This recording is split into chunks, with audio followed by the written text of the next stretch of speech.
Joining me in the studio to break it all down is our senior Middle East correspondent, Mohammed Al-Qasim. Later on, we'll also be talking to Iran researcher from Shalom College, Tamar Gindin, as well as Washington, D.C. correspondent for the Times of Israel, Rebecca Shimoni-Stoyle. But first, of course, into the studio with you, Mohammed. First of all, you've been listening to the press conference as it's been unfolding. What's come out of it so far? Well, so far, all three foreign ministers agree that if there to be an investigation, it must be unbiased, it must be independent, and it must reflect the reality on the ground truly of what happened. Also, the Syrian foreign minister Walid al-Muallim denied again that his government neither possesses any chemical weapons or used chemical weapons in the recent attack in Idlib. But also having all three of them in one location in Moscow, that's an attempt by the Russians to show a unified front by Moscow and the Syrian allies.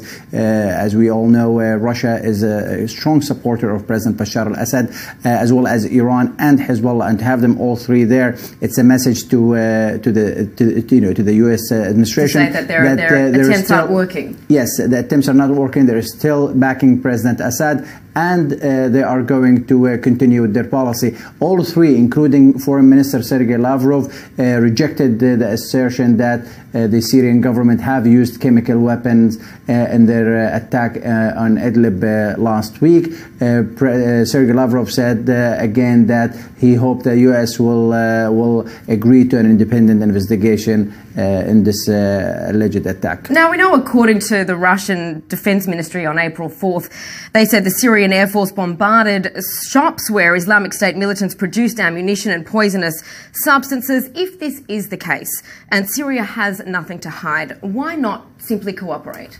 Well, the reason they're giving for why they are unwilling to cooperate is because they don't have faith or trust in the UN or any other group that will go on the ground and conduct the investigation, saying that the UN and others will be influenced by the US and the Western governments, and they won't have an unbiased report coming out of this investigation. And they're saying that any investigation, if it were to take place, it must start from Damascus, and the Syrian government must be involved in it. Now, we know that two of these leaders already met yesterday, Russia's Lavrov and Syria's Muallim. Let's take a quick recap.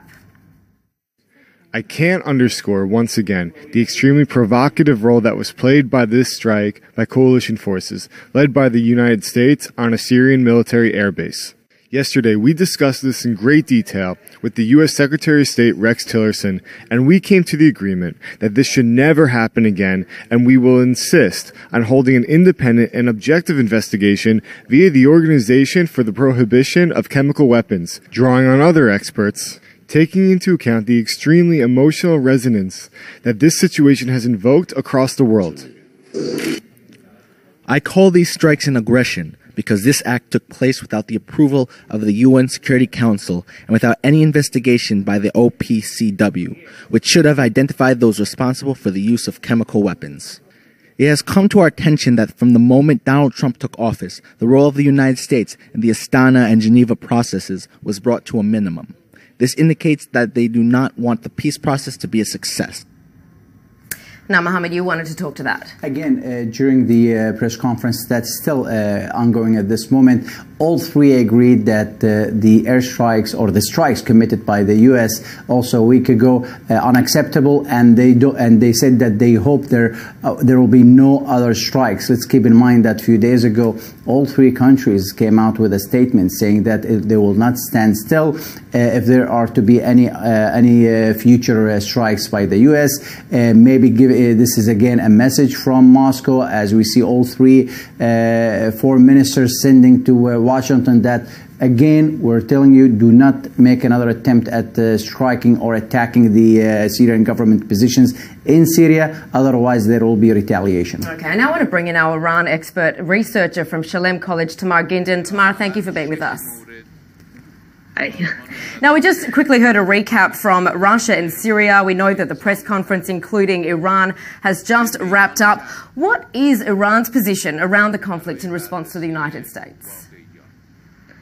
The Iranian position is that this conflict is between Iran and Saudi Arabia. mean, they say that American attacks were with Saudi money. There's a conflict of Sunni Shi'i control over Syria and over the whole area. And Russia and the United States are also players. Sure, but how can we expect Iran will play into the strategy in terms of its response to the United States? Iran and Russia are trying to make peace in Syria in their way, and the West is trying to make peace in Syria in their way. Both are trying to make it with diplomacy, and each side knows that whichever side succeeds in creating peace in Syria will control this area. And for Iran, losing hold in Syria means not being a neighbor of Israel anymore, or being a neighbor only through Lebanon and not through Syria. Certainly. We can continue to go on and on about the official position, but the people of Iran are also no doubt being exposed to the same kind of images that we are of death and destruction on the streets of Syria. Are the Iranian people in support of a regime like this?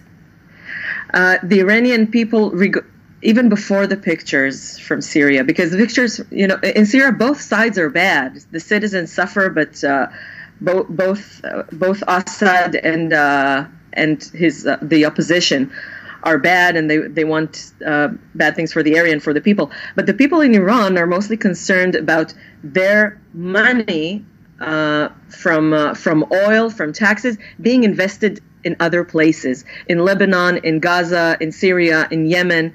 It's their money, and it's going to other places. Certainly. Tamar Gindin, thank you so much for that insight from the ground in Iran there.